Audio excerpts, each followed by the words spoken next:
नमस्कार दोस्तों, मैं विवेक माहेश्वरी आप लोगों का स्वागत करता हूं मेरे YouTube के चैनल पर। आज हम लोग पेपर थर्ड मेंस जो है उसमें जो विधि है उसके अंतर्गत अधिकार राइट्स के बारे में चर्चा करेंगे। उससे पहले दो बातें कहना चाहूंगा जो कि सामाजिक उद्देश्य के लिए कह रहा हूं।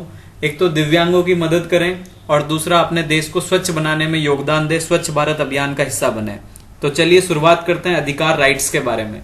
अधिकार की परिभाषा अगर लिखने को बोले तो हम इस प्रकार लिखेंगे कि यह एक ऐसी शक्ति है जिसके द्वारा कोई व्यक्ति किसी अन्य व्यक्ति को कोई कार्य करने या न करने के लिए वैधानिक कर्तव्य द्वारा बाध्य करता है। अधिकार या राइट्स कहलाता है।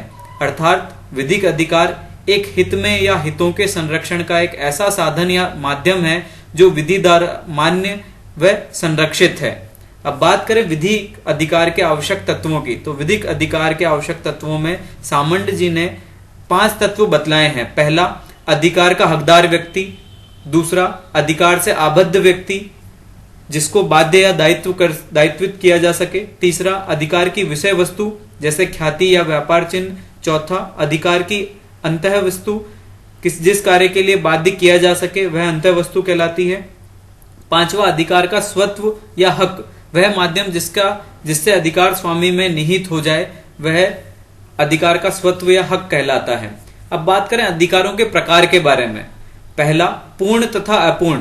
पूर्ण अधिकार ऐसे अधिकार जिनका उल्लंघन करने या हस्तक्षेप करने पर दोषी व्यक्ति के विरुद्ध न्यायालय में वाद दायर किया जा सकता है, जबकि अपूर्ण में विधिक मान्यता तो है परंतु वाद दायर नहीं किया जा सकता है। उदाहरण के रूप में लें, अवधि बाधित ऋण वसूलने का अधिकार है परंतु वाद दायर नहीं किया जा सकता है। दूसरा प्रकार, लोकलक्षी एवं व्यक्तिलक्षी अधिकार।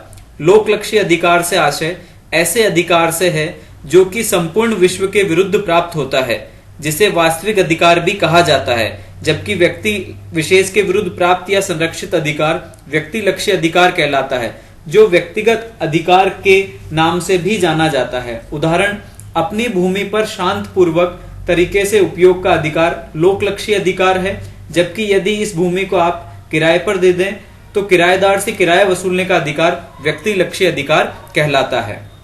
तीसरा, सांपत्तिक एवं व्यक्तिक अधिकार। सांपत्तिक अधिकार मनुष्य की संपत्ति या संपदा में निहित होता है, जबकि व्यक्तिक अधिकार उसकी प्रतिष्ठा, हैसियत व व्यक्तित्व से संबंधित होता है, जो उसके मरने के साथ ही समाप्त हो जाता है।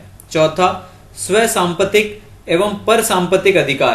किसी व्यक्ति का अपनी ही संपत्ति पर अधिकार स्व सांपत्तिक अधिकार, जबकि किसी अन्य व्यक्ति की संपत्ति पर अधिकार पर सांपत्तिक अधिकार कहलाता है, जैसे पट्टे पर जमीन आप लेते हैं वह। पांचवा, सकारात्मक व नकारात्मक अधिकार। सकारात्मक अधिकार ऐसा अधिकार है जिसमें वह व्यक्ति जिस पर कोई कर्तव्य डाला गया है अधिकार के हकदार व्यक्ति के लिए कोई कार्य करने के दायित्व के अधीन होता है, जबकि नकारात्मक में वह कार्य नहीं करना होता है। छठा पॉइंट, प्रधान व सहायक अधिकार।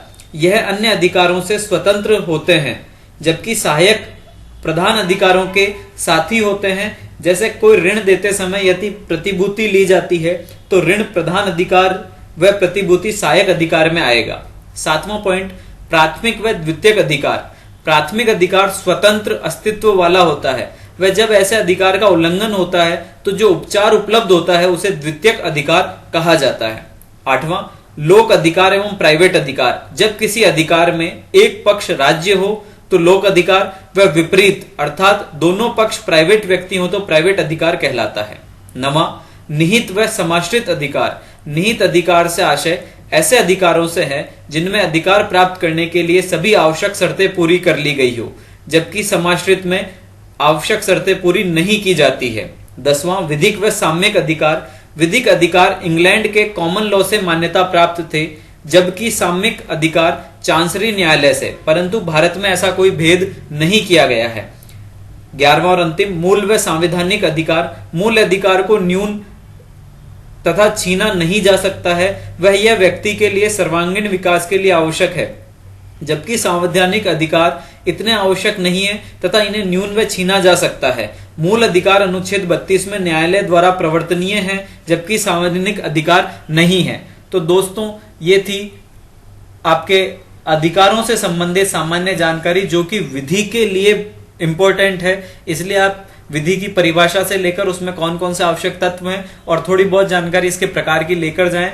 आपको कैसा लगा मेरा वीडियो ऑडियो, आप अपने कमेंट 9928001400 पर भेज सकते हैं। धन्यवाद। जय हिंद, जय भारत।